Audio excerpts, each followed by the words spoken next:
I have a confession to make. I have a filthy, dirty habit that I haven't exactly been keeping under control, and that's plants.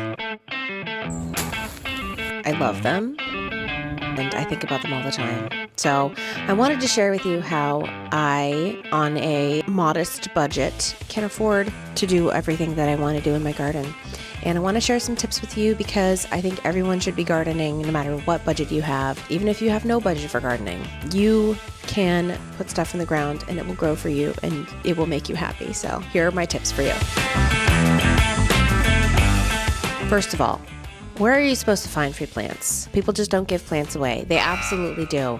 You can go to Facebook Marketplace. You can type in free. You can type in perennial plant swaps if you have any plants that you'd like to swap. There are buy nothing groups on Facebook, and you would be surprised to learn that people give away plants. I got a bunch of echinacea from a wonderful lady on a buy nothing group on Facebook, and now that they are a part of my garden, they will keep growing and spreading. I also got a whole ton of catnip. The only work that I had to do was I had to go and drive like 20 minutes and dig them up myself, which if you're willing to put in a little bit of labor, you can definitely get free plants. So Facebook Marketplace, buy nothing groups, just some tips for Facebook. Obviously, if you sold anything on Facebook or interacted with anyone selling anything on Facebook, you do want to just maintain some level of like personal security. Don't give out your, personal information. Keep everything on the Facebook Messenger app and be polite. Tell them you're going to bring your own stuff. They don't have to do that much work and you will get a great rating and free plants out of it. I've also gotten a lot of free plants just by telling people that I like free plants. You'd be surprised with how many people will give you free plants if they too are gardeners or they're interested in gardening or they were gardeners and now their garden is too much for them to handle, which has happened to a couple of my friends. A couple of my friends and neighbors have big gardens or had big gardens and now they're just in a different season of life. They don't want to be messing with perennials or cutbacks or dividing and everything, and it's just becoming too much work for them. So if you can volunteer your services to remove some plants for them, be polite and conscientious, you can just get some free plants out of it. So another place where you can find free or nearly free plants are garden center sale discount racks. You just want to make sure that there are tiny signs of life. I found a clematis where it pretty much looked completely dead. It was 75% off of the ticket price. And for a couple dollars, I can have this beautiful clematis, which will come back year after year. I also bought, a hydrangea that looked really, really awful, but I knew there were definitely signs of life. Popped it in the ground in the fall. It's come back. It's bigger and more beautiful than ever. So definitely keep looking. And this is kind of like thrifting. If you're a thrifter, you have to go more than once. You can't just go to a thrift store and you have something in your mind and you're like, oh, I really want insert thing here. You have to keep going because that's the nature of a thrift store. So another thing you just want to be aware of when you buy sale plants is you do want to make sure that there are some signs of life. The root ball isn't completely dried out. There are maybe some signs of green. If the plant has dropped all of its leaves, what you can do the scratch test. You could just scrape a little bit of the bark away if it's like a tree or a bush or something. And if you see green underneath, then that plant is definitely still alive. And if it's brown underneath, probably not. Just another tip, I bought a beautiful little rose bush and I think it was at least 50% off. And if you need help justifying your plant purchases, which, sometimes we do, how I can justify it in my mind is that I love thrifting and I love deals and it brings me joy. It's a part of the hunt. You're on a mission, you're not really sure what you're gonna find, you gotta dig around.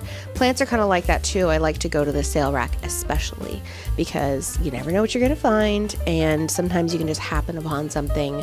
Like I happened upon these 3 beautiful lavender. These are Sweet Romance lavender. They're hardy in my zone, and so I was definitely keeping an eye out for those, and I found them and they did not look great. They were on the sale rack. They were definitely past their prime, but if that doesn't matter to you and you're not there for like an instant payoff, they still are beautiful. They rebounded almost instantly after I put them in the ground. They put on a ton of growth. They flowered beautifully. If you can just kind of see past what you're getting initially, if you're going to have to trim off some of the dead branches, you can definitely score some beautiful, beautiful plants that don't look prime when you first buy them.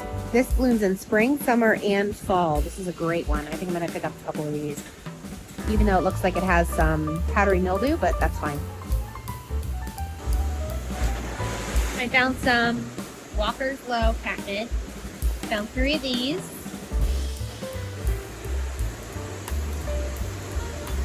6 of these.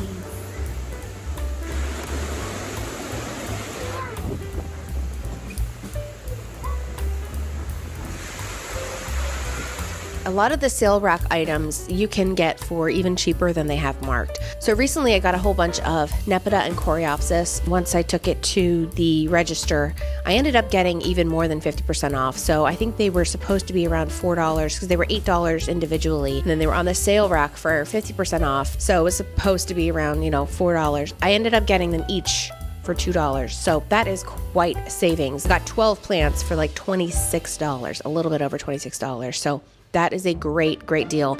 And if you're even looking to stretch these plants even further, when you buy something and it is a perennial and you're about to put it in the ground, most everything can be, unless it's this big, can be divided. So if you have 2 plants, but you really like the look of 3, because it is better to plant in odd numbers and in drifts of things to get more of an impact, you can just divide it and get more bang for your buck that way. If you have a plant and it's 50% off and it's really sad looking, you can definitely ask for more of a discount, and most of the time they will give it to you.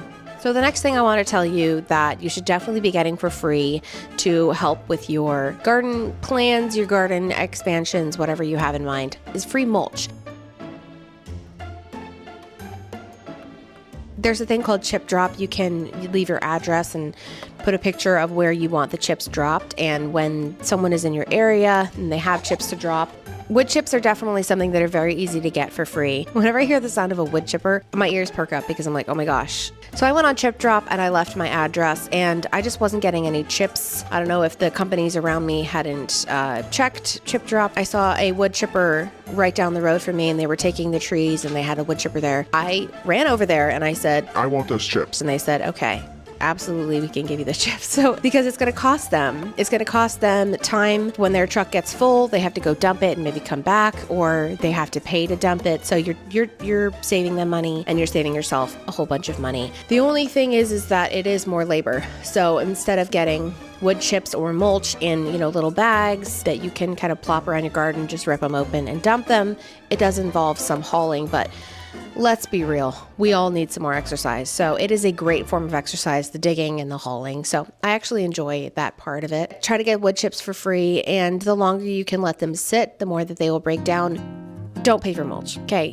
Just get some wood chips, let them sit in a little pile for, a month or 2. This is a great time of year to do it, actually, that they can sit and compost over winter. It's a great form of mulch, and that's how I basically start all my gardens. And I start all my gardens for free. I don't have to pay for compost and I don't have to pay for mulch. So highly recommend. So the last thing I want to remind you of is some etiquette and safety rules when you're getting free plants or asking for free plants. So when something is free, you will have to be putting in a little bit more legwork to get it. So instead of buying like a beautiful plant, you're probably going to go somewhere and dig it up. And so that involves more time, it involves a little bit more effort, but if you have more time than money, I do right now, to be honest, then that's a trade that I'm willing to make. I got my 2 boxwoods that flank my free arbor. I don't know if you know that, but I got a free arbor off of Facebook Marketplace because I'm on there, not all the time anymore, but I was on there quite regularly and I really wanted an arbor. So I set a reminder or notify me on the app and notified me that there was a free arbor. Someone had used it for a wedding, didn't want it anymore. So I got a beautiful free arbor. Then I went to another person's house on Facebook and they wanted to get rid of these boxwoods. I went there, I dug them up, and it was not easy, but I got it done. And I have these 2 beautiful boxwoods that I definitely could not have afforded at their giant size. This is another thing that if you're willing to work hard for it, you can definitely get some free stuff. So I just want to encourage you to be on the lookout. And if people know that you want free plants, that's like half the battle. Let people know, like, hey, I have a garden, and if you are ever giving away plants, you're ripping them out, just let me know, and I'd love to have some. Plants spread, and not everybody wants their plants to spread. Like, their garden is already already established, but a lot of these perennials, they're spreading. They need to be divided to be kept up. Yeah, I've gotten so many free plants that way just by letting people know that I want free plants, that I will take free plants, and that I enjoy gardening so much. It's really fun to connect with people over the love of gardening and over the love of plants, and I just want to encourage you to think outside the box. If it's free, it's for me, which if you've seen my basement, I need to stop saying yes to all the free stuff, but free plants, absolutely. I can divide plants and give them away and kind of keep the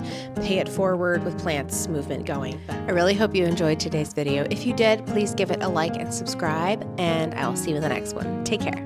Bye.